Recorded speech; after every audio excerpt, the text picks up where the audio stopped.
Number 6 Ohio State beating number 9 Notre Dame in South Bend 17-14. What were your main takeaways from this amazing game, Dalton?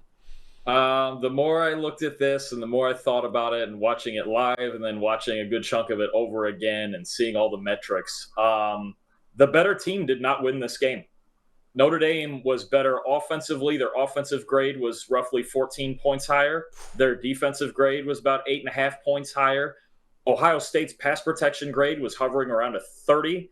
Notre Dame had the ball for 35 minutes. The better team did not win this game. Notre Dame just blew it situationally. The last 3 minutes, they really botched it.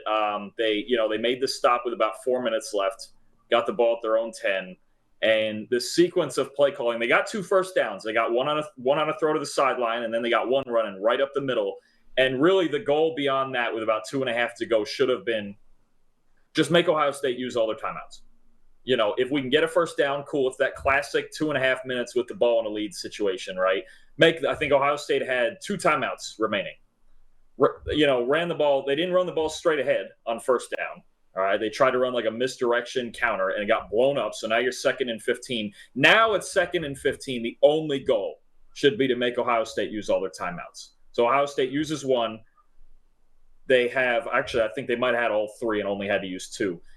They use 1 on that play. The next play they call a screen that gets batted down, and I have no idea why they're calling that. Look, at 2nd and 15, your odds of getting a first down anyway, even if you're throwing are low. Now you're in a spot where you should just kill their timeouts and make McCord go 90 yards. Well, they blew it with the screen pass, and then they come back on 3rd and 15 and run it right up the middle for nothing. And Ohio State, that timeout saved the game for Ohio State. When McCord had the intentional grounding down on the 19 or wherever that was, they burned the timeout. You would have had a 10-second runoff and essentially about a 20 to 22 yard Hail Mary with 5 seconds left. Yep. That those usually run incomplete. So that timeout saved Ohio State the game with the intentional grounding. And then defensively, the last 2 plays only have 10 guys on the field. There's just no excuse for it. And Notre Dame with a timeout in their pocket. Look, I get what Freeman's saying. The first time he knew it, and then the second time he knew it again and had a choice between calling a timeout or just leaving him out there. And Ohio State, with this idea that they have to rush a play call. Look, play clock's 40 seconds regardless. They don't have to rush a play call. If they understand, if they see there's 10 guys on the field and they want to run up the middle because that's one defensive lineman's the guy missing, they're going to do it. So you might as well call a timeout and play 11 on 11. There's no scenario to me where you should be content with playing 11 on 10. And that's what they did. He even said he was aware of it and he didn't call the timeout because he didn't want Ohio State to set something up. Look, they're at the 1 yard line. They're set up. Doesn't matter. They're at the 1. So to play it a man short, it's situational. Notre Dame was the better team in this game, especially for the first 58 minutes. Yeah. And they just didn't finish. And Ohio State, I was talking to you before the show, they ran the same play 4 times on the last drive. Basically 4 verts, and twice it was like a little bit of modification on the outside curls instead of goes. But essentially the same play 4 times on the last drive. And it worked. The 2 biggest plays of the game, it worked twice to Ibuka, including the play down to the 1 yard line. 2 balls up the seam made the difference in this game. And then the rest was just Notre Dame botching it. I mean, even on the ground, Travion Henderson had his 161-yard touchdown. The rest of the game, they only had 65 yards on the ground. Notre Dame did everything they wanted to in this game except finish drives and finish the game. And if I were a Notre Dame fan or somebody associated, I would be sick to my stomach because the better team did lose this game. Oh, 1,000%. I'm glad you mentioned the offensive play calling on that drive before Ohio State got the ball because that was something I was going to bring up. But again, man, going back to the 10 guys on the field, inexcusable. And not to mention, on that game-deciding touchdown with 3 seconds left, Notre Dame's missing defender was that Viper defensive end that would have been lining up exactly where Ohio State was running the ball. And not only that, Ohio State barely got over the goal line on that play. So by transitive property, you could probably say, hey, yeah, that one defender lining up exactly where they were running the football, the guy got inches over the goal line originally.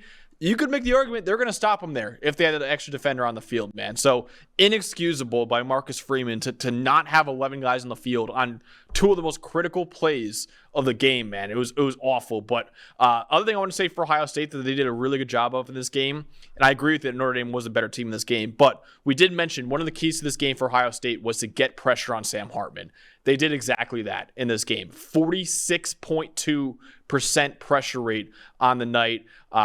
Hartman with a 51.2 grade under pressure. We mentioned last week how he had a 44 grade under pressure on the season, 51.2 in that game. So, yeah, you get him under pressure, and he's not nearly as good as he was. But we mentioned the Ohio State offensive line, too, how they played great so far this season. They did not play good in this game, and I think this is an issue for Ohio State going forward, man. 38% pressure rate allowed.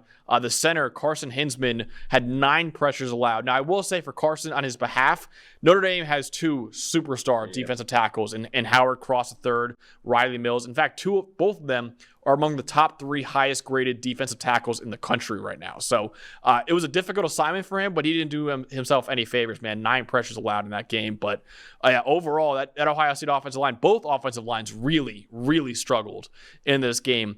But one quarterback that we have to talk about, Dalton, because we talked about him last week and how we just didn't really know what we're getting in Kyle McCord. What were your takeaways from his performance against the Fighting Irish?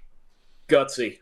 Gutsy is the word. I mean, given a chance to win the game and he executed. Look, it's not pretty right now. And we've known this for 3 weeks before this already. He's another one. If he's clean, he's good. If he's pressured, he doesn't really move. Hartman can move a little more than him. McCord's got all the size and arm strength in the world, but he doesn't move much. But when it came down to making winning plays, even late, a couple of mistakes.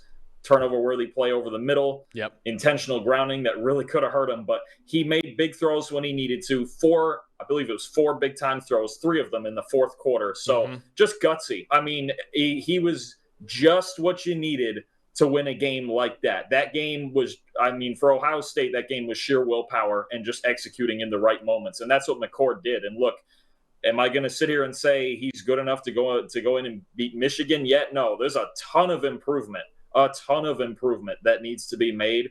But I think in his first big start, we talked about the first 3 weeks soft competition. In his first big start, behind with 90 seconds left, with 1 timeout, and even third and 17 or 3rd and 19, whatever that was, down, and to make the 2 big throws to Ibuka and just keep them in it and make winning plays, I thought it was a really gutsy performance from McCord. And I think something that could really calm the nerves for him going forward. I mean, there's still tough games, right? Penn State, Michigan, it's not going to be a cakewalk. And these are the types of games they're going to have to win. Defense, Travion Henderson with the big run, get the ball to Harrison and Ibuka. And I thought Cade Stover was spectacular in this game, he was too. Fantastic. It was gritty, and I think McCord was every bit gritty with it. There was multiple moments at any point in this game he could have folded, and he never did. And I think he deserves as much credit for this win as every other guy on that team. Oh, absolutely. I think that's a great word that you use, because he wasn't spectacular. He had a 72.2 passing grade, but he was gutsy, man. And this is a really good Notre Dame defense that he had that he was facing in this game. 72.2 passing grade, like I said. He had 4 big-time throws in this game, and we mentioned it last week. He entered the week with 4 big-time throws. He had 4 big-time throws in the first 3 games of the season with 4 turnover-worthy plays. He had 4 big-time throws alone in this game. Like I mentioned, 3 of them came in the fourth quarter. Again, consistency, not all the way there. You see there, right there, 54% completion rate, 68% adjusted completion rate, which includes drops as basically catches in there. That's not great. But like you said, in the fourth quarter, when it mattered, he showed up for the Ohio State Buckeyes. So yes, very, very gutsy performance for him down the stretch of that game.